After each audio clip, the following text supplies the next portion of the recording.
Once, in a quiet sweep of time and place indistinct as a dream, there were two young gentlemen whose friendship had taken root in the warm soil of shared days. Imagine them as you might a pair of trees planted near one another years ago, their trunks grown side by side, and their branches learning to braid in the slow, patient craft of companionship. One was named Valentine, and the other Proteus. Tonight, though, we will not rush the story. Instead, we will follow the soft steps of a tale that eases into the night like a dove, finding its place on a windowsill, gentle, steady, and sure. Our tale begins on a morning that felt like a careful painting. The sky washed in the hazy blue of early day, the light soft as down. Valentine, with the kind of easy energy that comes from being young and eager for what the world holds, stands near a road that hums with the small business of townsfolk setting about their day. The air tastes faintly of bread and wood smoke. He speaks with Proteus, who is quieter, inward. The two have been friends since children. Their conversation is a river of teasing and gentle truth. Valentine urges Proteus to travel and see the wonders farther away, to feel the landscapes that make a youth into a man. Proteus's heart is tethered where it has always been, to a woman named Julia. Valentine's words are light and kind. He says to Proteus, "Home-keeping youth have ever homely wits," a playful phrase that says more than it needs to. There is a world to see, and staying too long within the same small room can narrow the spirit. Proteus answers with a softness that betrays his affection. He calls Valentine's next journey into the wider world a fine play of hope, and he promises to be the friend who prays for Valentine's safety. Certainly, he says, he will be the beadsman, an image of prayer and quiet watching. Yet, as they speak, we watch how longing glances and the hush of unsaid things ripple through their talk. Proteus is not unwilling to go, but something holds him. Julia is his anchor. In the small bustle around them, Speed, Valentine's companion, and a comic sort whose humor is light and reliable like a candle's steady flame, joins the pair.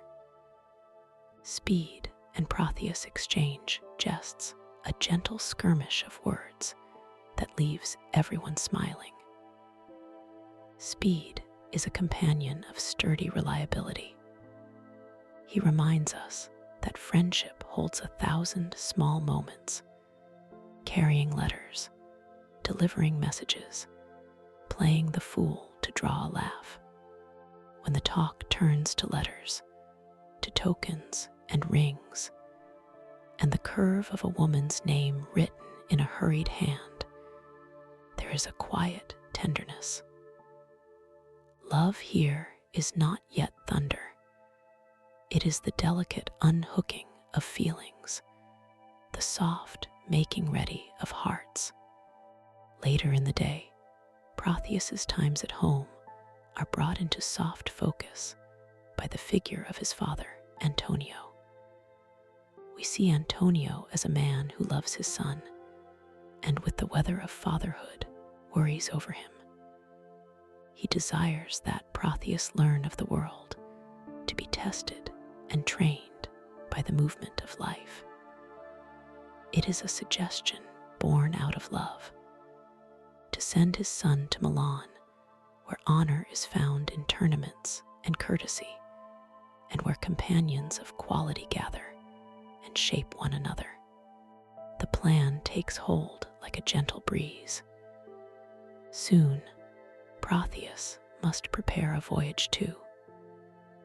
And in my imagining, there is a tenderness in his hands as he packs, a small carefulness as he tucks letters into envelopes, knowing each line might travel like a boat to another heart, another chamber of the town.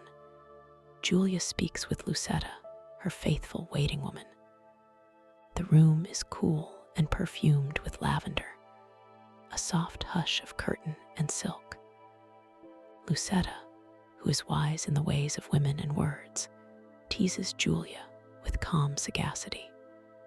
She advises the young woman gently. The two fold into a quiet sisterliness. Julia's hands move in small rhythms, smoothing fabric, refolding a letter she has already read. The letter is from Proteus, though it passed through 100 hands before reaching her. There's a play, a secret almost, when the letter is set aside, and Julia calls Lucetta back into the room with a smile that will not be fully kept inside.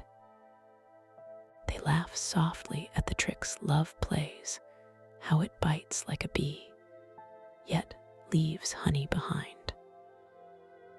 Lucy's counsel is steady as a small lantern in the dark. If you fall in love carefully, she says in her quiet way. And Julia, thoughtful and tender, answers with the intimate, private vow of anyone who keeps another's heart safely in the palm of their hand. We meet Sylvia next, gentle and bright, like a morning's first clear light. She is admired by many, courteous and guarded, her beauty not merely in appearance, but in a gentle dignity that invites respect. Valentine, who loves Sylvia with a quiet gravity, watches her across the court and crafts lines to set his feeling in ink. Speed watches Valentine with a facing that teases and pokes, aware of both the travails of love and the foolishness it has of making steady men walk as if new to the world. Valentine writes. He reads to himself the sentences that hope to bend time and to win a heart. He is, in these scenes, vulnerable and tender. Love loosens men's ordinary selves and makes them try things they have not attempted before. At night, the small human machinery of letters and messengers hums. Launce, Proteus's servant, is a comic and tender character, a man whose heart is that of someone who has loved many small things, who is faithful to a fault, and who interprets life with a kind of wonderful simplicity. He moves through the household, carrying small packages and a dog named Crab, playing and tripping over his own jokes in a way that makes us feel fond.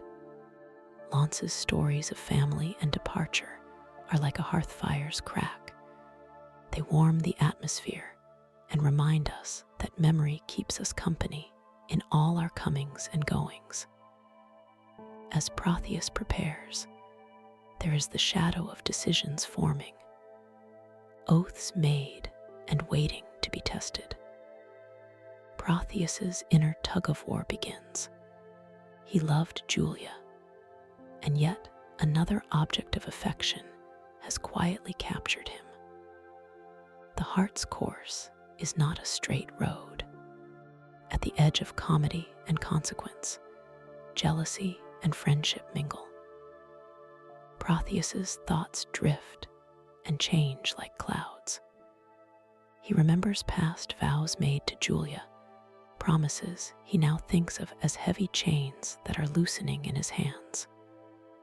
He wonders, with a mind that can talk itself into contradictions, if love might be changed, if it is possible to give himself anew to another heart.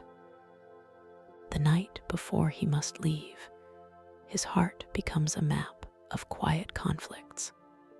There is no dramatic thunder, only the hush of heady feelings and the sincere confusion of someone who is not yet wise enough to hold all his loyalties at once. Sometimes our lives tilt toward choices that are tested by circumstance rather than malice. Such is Proteus's case. He is not harsh nor cruel. He is simply a human thing who wanders between the light of two affections without intending to wound. He resolves to journey to Milan, but first he must wrestle with his conscience. These inner moments are gentle and slow. Imagine a candle in a dim room. You know it will burn, but you cannot always say how cleanly it will flame.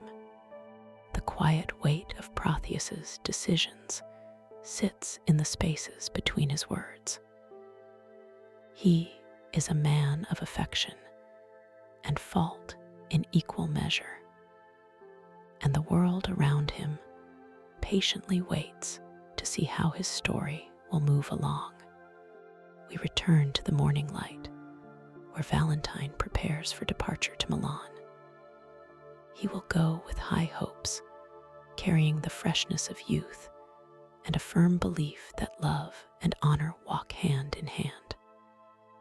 Later, as he travels, he will be met by the rawness of exile, by hardship that reads like a new language, and yet will teach him things the safe halls of home could never teach. For now, though, there is sunshine and the low music of the town, a bell that rings like the soft punctuation in a long letter. The narrative walks through scenes of laughter and gentle chiding, speeds words that clip like a playful dove, launces comic mishearings that make everyone smile, Proteus's pauses that turn into long nights of thought. One dusky evening, as a procession of small events begins to tilt what seemed certain, there is a whispering stir in the Duke's court.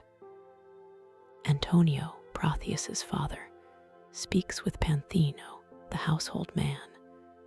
They are fathers with old cares. The conversation is not sharp, but patient. They speak of the good of travel, of making a son a man, by setting him on paths that will call out his strength. Sending Proteus is presented like planting a seed in soil a little different from the garden it is used to. The seed will stretch in new light or be battered by new weather. And whichever happens, it will not be unchanged. The world beyond a man's doorstep has a way of rearranging maps. In another soft episode, Julia is alone with Lucetta again, and the two play a kind of shadow dance with a letter, folding it, opening it, teasing one another about the hidden notes of affection that slip between the lines. Lucetta plays a cautious role, a gentle sentinel who sees the risks of love as clearly as she does its tenderness. She warns, she molds, she coaxes. If you must fall, fall wisely, she counsels. There is that particular intimacy between women who protect each other's hearts, an intimacy that is not loud but firm and warm.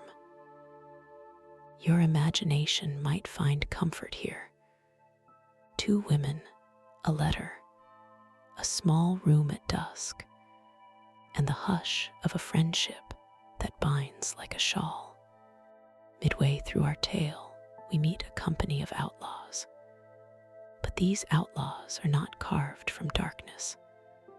They are rough men who live by a law the world did not approve, and they have a certain stray nobility. When Valentine finds himself among them, a surprising thing happens. The men offer him a place in their company. They are not villains in the way the stories sometimes portray them. They are human souls shaped by circumstance, who ask for nothing but the acceptance of a wandering heart.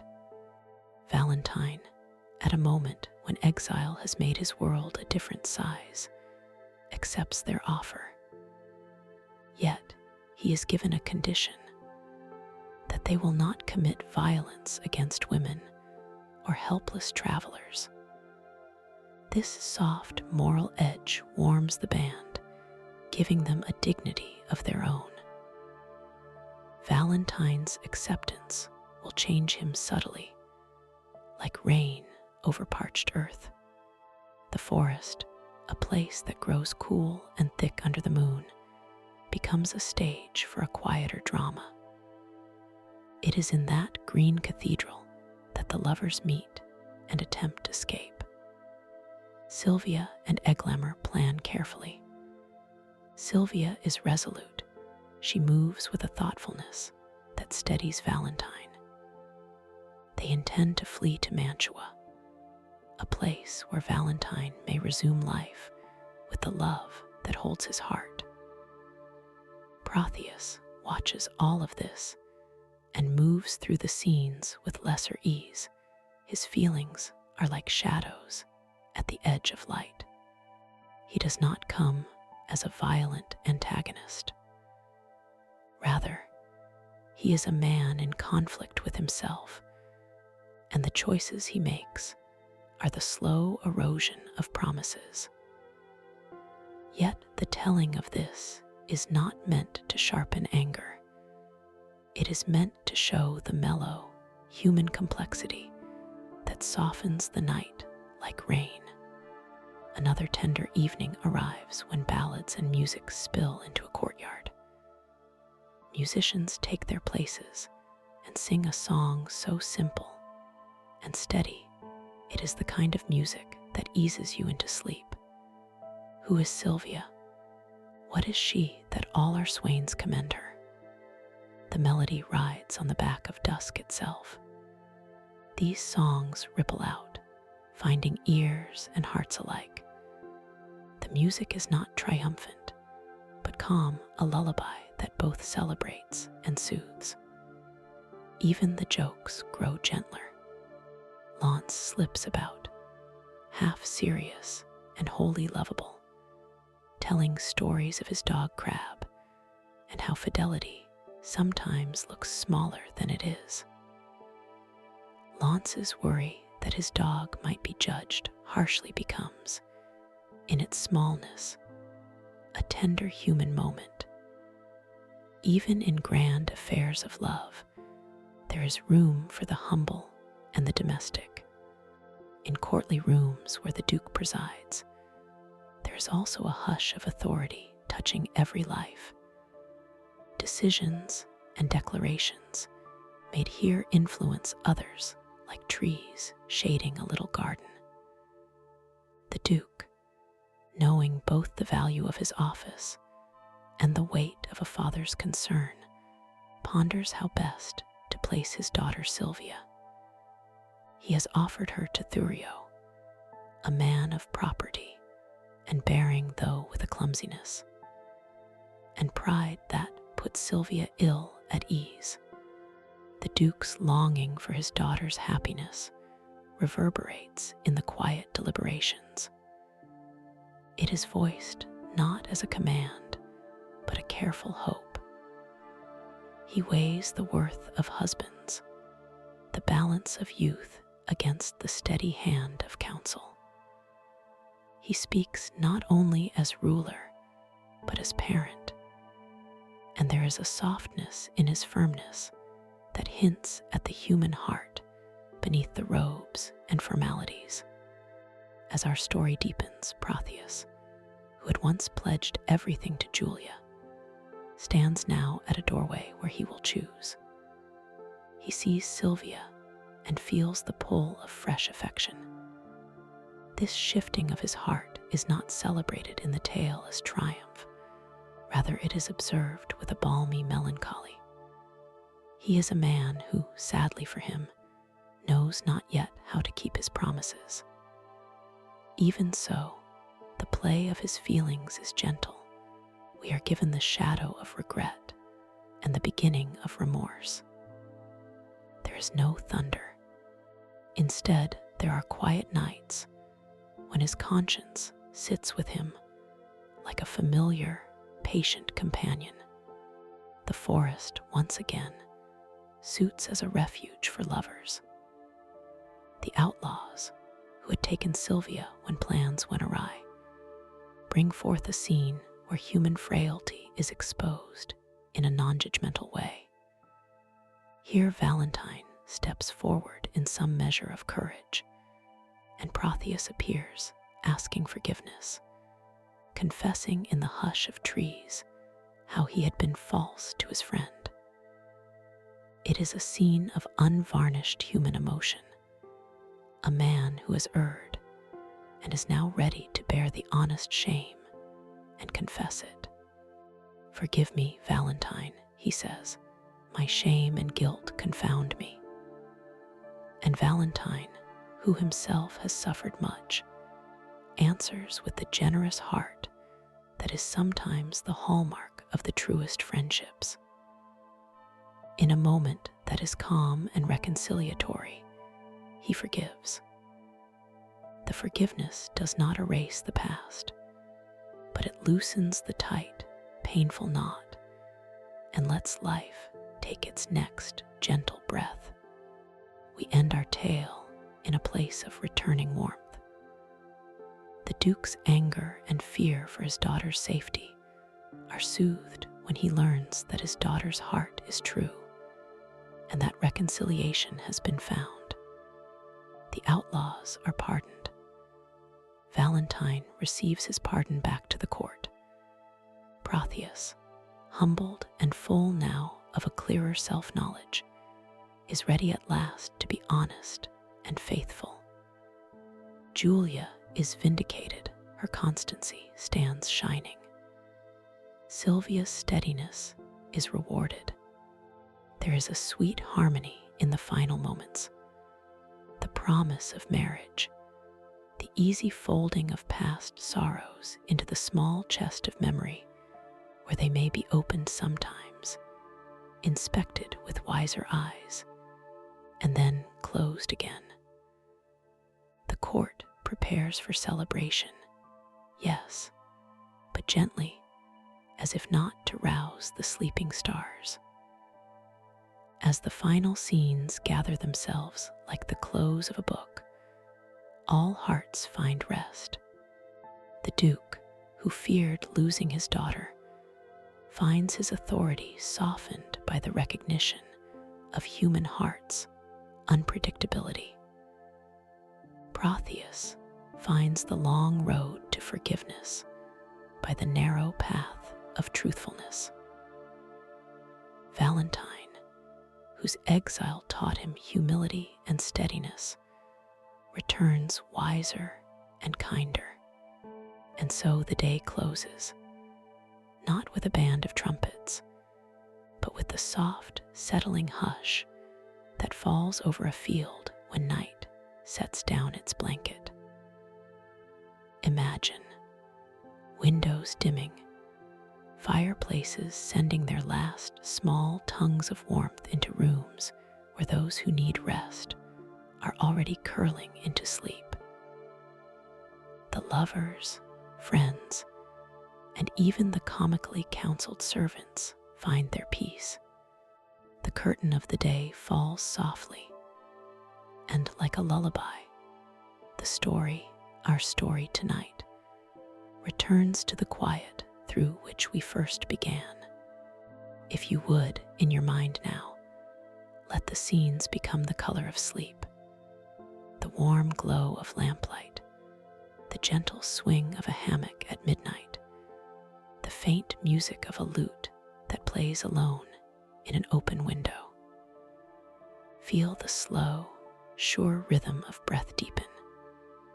Each character becomes a small, well-worn book upon a shelf, well-loved, not perfect, bearing the beautiful scuffs that tell only of a life lived. There is a tenderness in the way their mistakes are forgiven and their virtues celebrated. Let your thoughts rest upon the kind of peace that grows when a day's labors are done and small, true words are kept. The night is generous.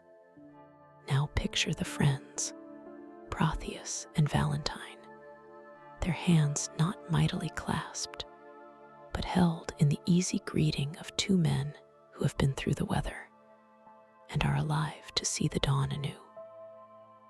Picture Julia and Sylvia, their eyes bright with the calm of an inner certainty, one of loyalty kept, the other of a love returned. See the Duke, older and softened, looking on with a father's relief. Perhaps you can see Launce, scratching contentedly behind an ear, his dog Crab at his feet, proud of a life that is strange and full. Hear the last echo of the song that praised Sylvia mild, almost a whisper. The music is a thread running through a tapestry of moments. As you listen, know that the story is not loudly moralizing. It is not a story of thunder and irrevocable doom. It is, instead, a tale of ordinary people whose hearts do surprising things.